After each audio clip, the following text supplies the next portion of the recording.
Alright, and welcome to Let's Play Castlevania, Circle of the Moon. I'm your host, Bright Roar, and I'll be guiding you through Dracula's castle, one goddamn skeleton at a time. But first, a short cutscene and a little bit of backstory on the game itself. It was released in 2001 for the Game Boy Advance as a launch title, and was probably the best one available at that time. It takes after Symphony of the Night's Metroidvania style, with light RPG elements and explorations, and that really helped cement that whole design style into the Castlevania series. However, the series producer Koji Igarashi was very critical of the game, surprisingly, and actually removed it from the Castlevania timeline in 2002 until it was put back in when Portrait of Ruin came out. So there's that, a little bit of history. It's definitely one of my favorite games of all time. I remember spending hours on this as a kid, and hopefully you'll enjoy it as much as I will. First, we gotta go through this little cutscene right here. If you don't know what's going on, Camellia, one of the main villains of the game, just raised Dracula back from being sealed, and now Morris Baldwin and his two apprentices are going to try and stop him. However, things are kind of going to take a sour turn, as you'll see in a little bit.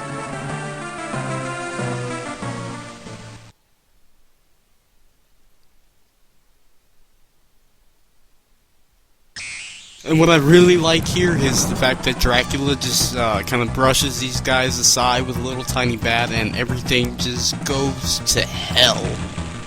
And man, that is one long fall. Alright, so yeah, Nathan and Hugh just got their shit wrecked, and now Morris is all up there alone. I don't think that's going to turn out very well at all. So now we gotta go save him. However, Hugh's kind of a dick, and he just tells us to get the fuck out. Wonderful. Let's start the game. Now, after all that compelling cutscene and all, you think you'd have something pretty cool going on? Some sweet background music? No. No, you got this shitty, long, boring vertical section right here that got shoehorned in for no goddamn reason. And I hate it. It's so pointless. There's nothing interesting about it. Just some skeleton bombers and some candles. It's ridiculous, I tell you. I tell you what. Thank God it's over fast. And we enter the Catacombs. Now, we got a pretty rockin' tune going on in the background, and even better than that, collect our first card, the Salamander. Now, this is part of the DSS system, which is Circle of the Moon's main gimmick. You got your tribute and your action cards. You mix and match those cards. There's 20 of them, and you get 100 different magical effects. So you'll be seeing that a little later in the video. It's pretty cool stuff, I'll tell you what. And we also collect the Mercury card, which lets us use our DSS. You'll see that in the next room we go in. There's a poison worm up there. These guys will poison you, so they're kind of bad shit. And you really want to avoid them, because goddamn is this game hard, and you'll see how hard it is later on. There's a bonehead right there. I've made these little enemy data things for you, so you can take a look at that if you like. We just picked up our first sub-weapon, the dagger, and I just like to say that is a god-awful weapon. It is shit, pissy, poor, and we will never use it again, because, you know, 10 million pinpricks doesn't do shit. Just gonna get that out of the way, you know? Alright.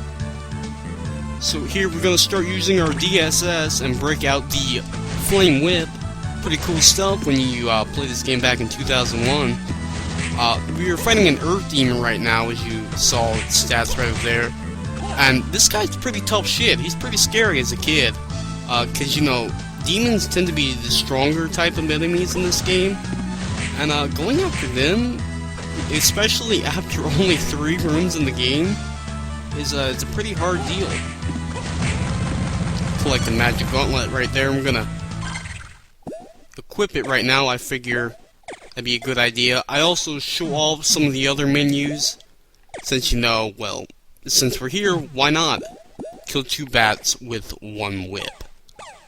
So, Circle of the Moon's a very difficult game, as I was saying earlier. It takes a lot less of, enemy fighting, and goes more for the platforming essence of the game. So there's that. Also, that little broken, grate right there, that's kinda cool, where the Earth Demon popped out. Neat little feature. We just picked up our first relic, or artifact, the Dash Boots, and that's gonna make, exploration a hell of a lot easier. Now we don't have to walk around like some old crippled man. And that bat exploded into a flourish of blood, and it was beautiful. My god, it was beautiful. And here is our first level up. Over to the left, you can see what happened right there. We're going to be streamlining this Let's Play, so if you haven't already realized it, I'm going to be showing some of the important features. It's going to be data and equipment stuff for your entertainment and mine. It'll make things a hell of a lot more enjoyable, and everything will go a lot faster. So that's cool. We're going to be heading on to the right down here. Going to collect a new upgrade. But first, another Earth Demon. Didn't feel like dealing with this guy, so I kind of just ran away. It looks a little cool, if you're being chased by the spikes. I used to love to do that as a kid, and being able to do it now is still really pretty cool. Here's a little interesting story. Might not be that interesting, but the way I got this game was kind of different. You see, back in 2001, I saw this game in Nintendo Power magazines as a preview. One little tiny shot of the game, and it was enough to convince me this game is going to be awesome. I need to get it. But I didn't want to press my parents too hard on this subject, so I waited till Christmas, and I convinced my younger brother to ask for it, and lo and behold, it showed up in the stocking that Christmas day. So I'm a smug motherfucker running around with Golden Sun and Castlevania Circle of the Moon, the 2 best games that year. Yeah, that's right, I said it. These were the 2 best games, I tell you what. Alright, so we're gonna take a little quick save break right here, just in a bit. There we go. Do that a little quickly, pretty fast, and we will get right back into it. A couple seconds.